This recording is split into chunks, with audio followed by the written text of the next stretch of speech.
American laser eye హాస్పిటల్లో treatment మీ కళ్ళద్దాలకు చెప్తుంది చెక్మెట్.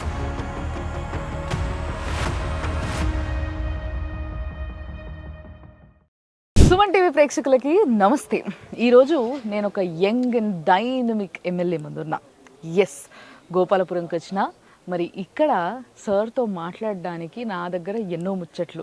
కొత్త ఎమ్మెల్యే, కొత్తగా అసెంబ్లీలో అడుగుపెట్టిన ఎమ్మెల్యే, మరి ఆయన ఎక్స్పీరియన్స్ ఎట్లుందో తెలుసుకోవడానికి నేను వచ్చేసిన మద్దిపాటి వెంకటరాజు గారు. ఎస్, మీరు అందరు గెస్ట్ చేసింది కరెక్టే. సార్ నమస్తే.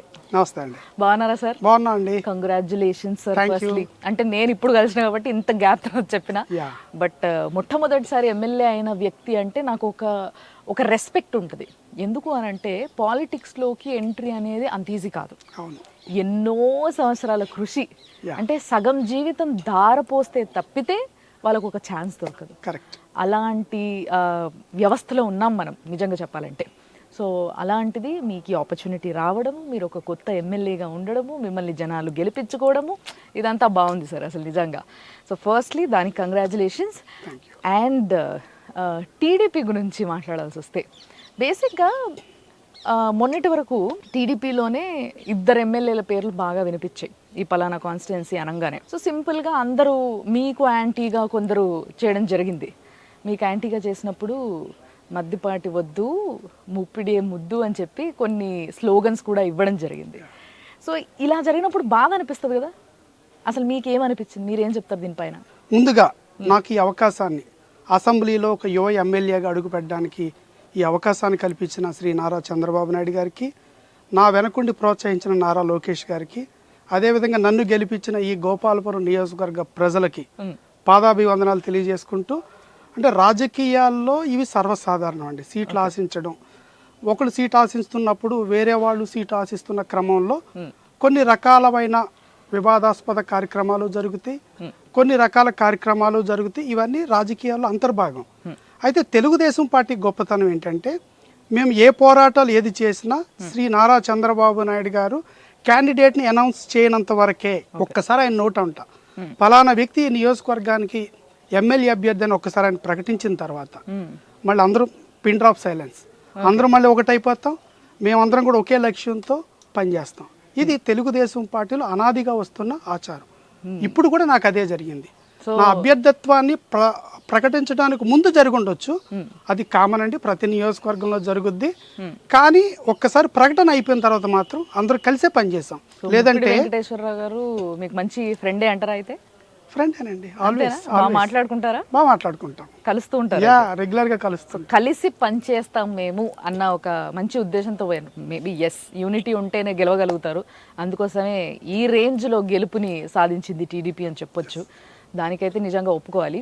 అండ్ మీరు బీయింగ్ ఎమ్మెల్యే, ఇప్పుడు ఎమ్మెల్యే అంటే ఒక పవర్, ఆ పవర్ కోసం ఎంతో తప్పించిపోతారు.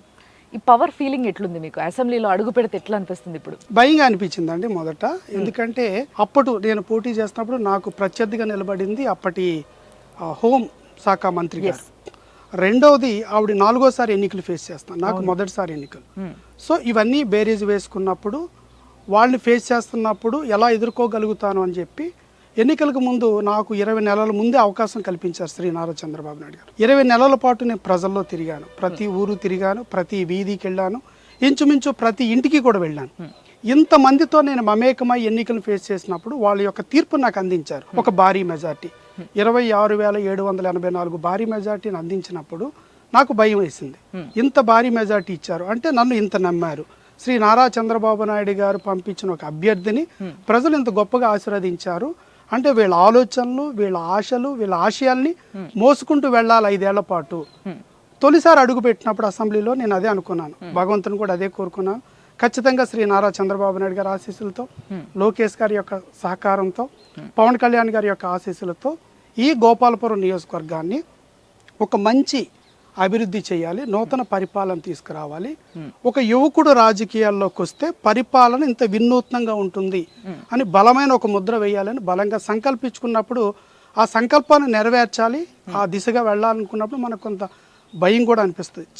చేరగలుగుతామా, చేయగలుగుతామా, ఎంతవరకు సాధ్యమవుతుంది, అందులో వచ్చే ప్రతిబంధకాలు ఏంటి, ఇవన్నీ ఆలోచించినప్పుడు కొంత సందిగ్ధత ఉన్నప్పటికీ స్లోగా రాను రాను రోజు రోజుకి పరిపాలన మీద కొంచెం పట్టు తెచ్చుకోగలుగుతున్నాం, సమస్యల మీద ఆల్రెడీ అవగాహన ఉంది. ఈ సమస్యలు తీర్చేది ఇదిగా మనకున్న వనరులు పరిమితం, ఆర్థిక వనరులు పరిమితం. శ్రీ నారా చంద్రబాబు నాయుడు గారు అసెంబ్లీలో మనకున్న అప్పును డిక్లేర్ చేసినప్పుడు ఇంకా భయం పెరిగింది. 9,74,000 కోట్ల రూపాయల అప్పుని ఈ రాష్ట్రానికి ఉంచారు మన జగన్మోహన్ రెడ్డి గారు. సో ఇంత అప్పులో ఉన్న రాష్ట్రాన్ని అప్పుల్లోంచి బయటకు తీసుకొస్తూ అభివృద్ధి చేయాలి, సంక్షేమం ఇవ్వాలి. మీరు లోకేష్ గారికి చాలా దగ్గర అని విన్నా నేను. ఆయనను ఏ విధంగా ఇంప్రెస్ చేయగలిగినారు, ఏ విధంగా టికెట్ సాధించగలిగినారు అనేది నాకు ఇప్పటికీ అర్థం కావట్లేదు. లోకేష్ గారు నాకు ఒక్కరికే కాదు, తెలుగుదేశం పార్టీ ప్రతి కార్యకర్తకి చాలా దగ్గర. మీరు కావాలంటే వాట్సాప్లో ఒక మెసేజ్ చేయండి, ఇమీడియట్గా రెస్పాండ్ అవుతారు.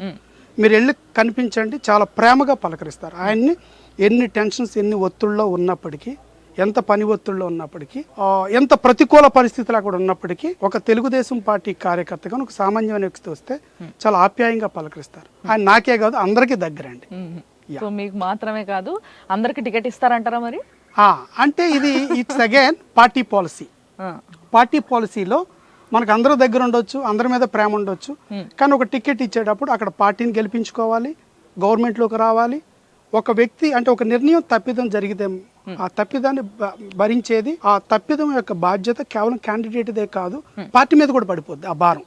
పొరపాటున గ్రహపాటున సరైన వ్యక్తిని కనుక మీకు ఆ సత్తా ఉంది అని మీరు ప్రూవ్ చేసుకున్నారు కాబట్టి మీకు టికెట్ వచ్చిందంటారు. ఇది నిత్య పోరాటం అండి. రాజకీయాల్లో మనం ఉన్నామంటే ప్రతిరోజు పోరాటం, ప్రతిరోజు మిమ్మల్ని మీరు ప్రూవ్ చేసుకోవాల్సిందే. అలా ఉన్నప్పుడే మీకు సస్టైనబిలిటీ ఉంటుంది రాజకీయాల్లో. సుమన్ టీవీలో మీ పర్సనల్ అండ్ బిజినెస్ ప్రమోషన్స్ కోసం కింది నెంబర్కి కాంటాక్ట్ చేయండి.